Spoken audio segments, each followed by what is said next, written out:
Hello students, आज के class में हम डिस्कस करेंगे कंडीशनल प्रोबेबिलिटी क्या होता है। ठीक है ना।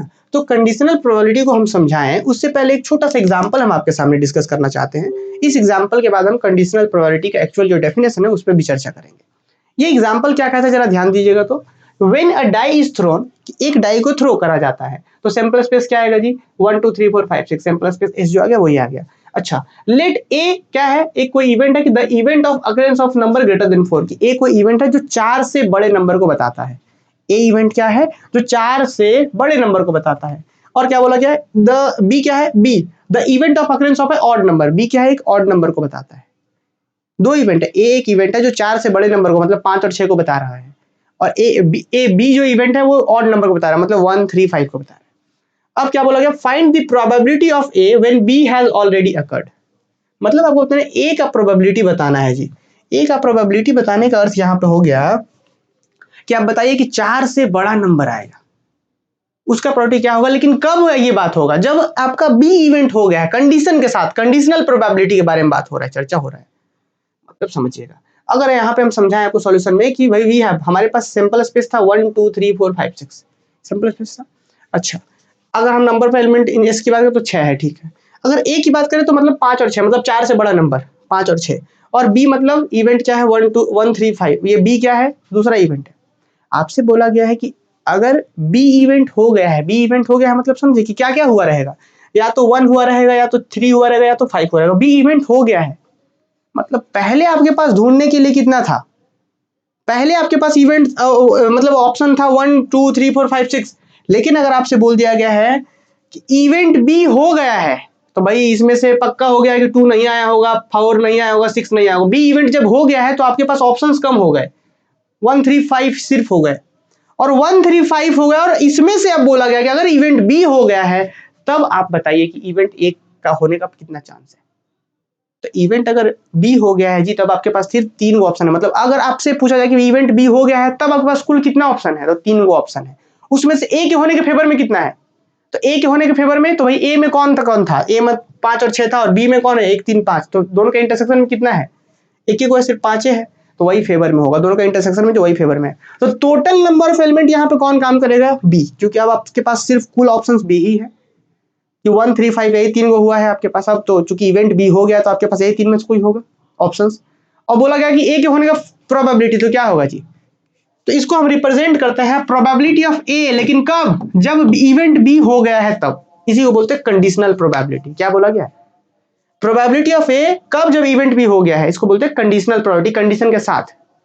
तो इसका वैल्यू क्या होता है पता है, इसमें जो हम बात करते हैं तो बोलते हैं कि ए के फेवर में कौन कौन है, मतलब इवेंट ए के फेवर में कब, जब बी हो गया। तो इसका आंसर, इसका जो फॉर्मूला बन के आता है वो होता है probability of A intersect, sorry, number of element in A intersection B divided by number of element in B.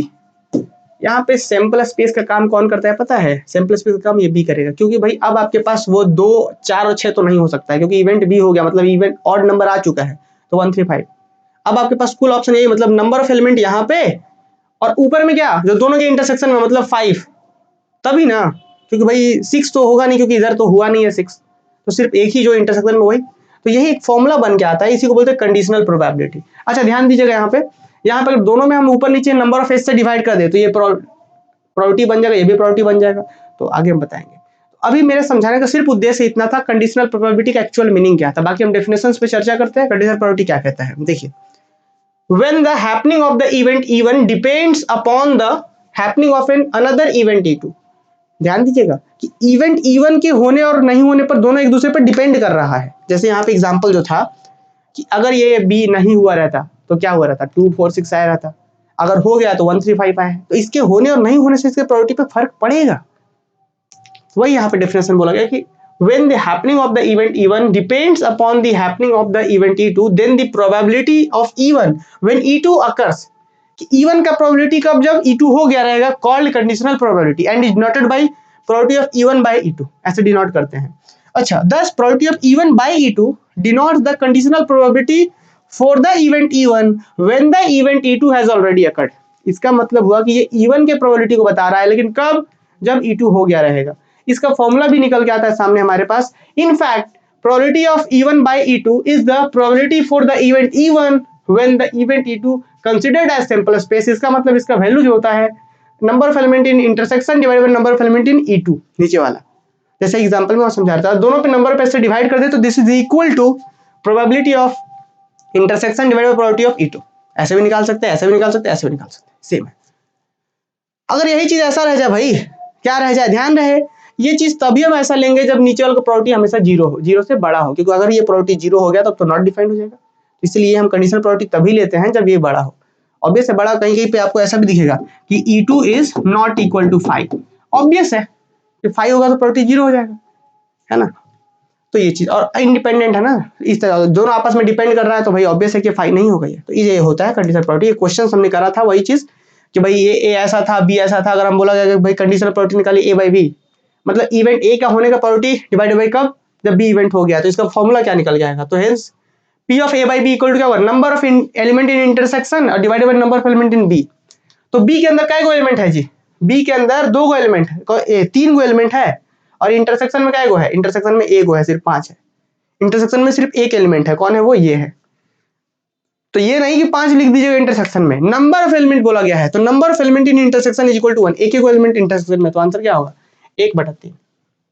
और यही चीज आपसे P by B by A बोला जाता, B बाय मतलब कि ऑड नंबर हो, लेकिन कब, जब इवेंट ए हो गया रहेगा। इवेंट ए हो गया रहेगा मतलब कि भाई नंबर 4 से बड़ा आ चुका है, उसके बाद आपको ऑड नंबर का प्रोबेबिलिटी बताना है। तो 4 से बड़ा चुका मतलब 5 6 आया है, इसमें से ऑड बताना है, तो ऑड के फेवर में सिर्फ 1 है और टोटल 2 होते 1/2। तो सिर्फ ये नहीं कि फॉर्मूला ये वाला याद कर लेना है, ये सब फॉर्मूला नहीं, फील करना है कि कंडीशनल प्रोबेबिलिटी एक्चुअली में है क्या। ठीक है, तो आज की क्लास में बस इतना ही, बाकी अगले क्लासेस में हम चर्चा करेंगे, आपसे बात करेंगे मल्टीप्लिकेशन थ्योरम्स के बारे में। तो मिलते हैं अगले क्लासेस में हम लोग, तब तक के लिए आप इस चैनल को सब्सक्राइब कर सकते हैं। नोट्स वगैरह चाहिए, कंप्लीट कोर्सेज पढ़ना चाहते हैं तो आप हमारा एप्लीकेशन इंस्टॉल कीजिए, बहुत प्यार से बहुत अच्छे तरीके से बताया गया है, वहाँ पे एक चीज को बहुत अच्छे से डिस्कस किया गया है धनबाद मैथ्स एकेडमी एप्लीकेशन पर, तो आप इंस्टॉल कर सकते हैं। बाकी मिलते हैं हम लोग अगले क्लासेस में, अगले क्लासेस में चर्चा करना है हमें। अच्छा फिलहाल एक क्वेश्चन और है भाई, ये क्वेश्चन भी देख लीजिएगा आप लोग, कुछ इस तरीके से क्वेश्चन है यहाँ पे, इसको भी समझाया गया है और इसका भी आंसर वगैरह है, तो आप लोग यहाँ पे क्वेश्चन देख लीजिए, स्क्रीनशॉट ले लीजिए, और फिर यहाँ फिर अगले क्लासेस में हम मल्टीप्लिकेशन थ्योरम के बारे में चर्चा करेंगे।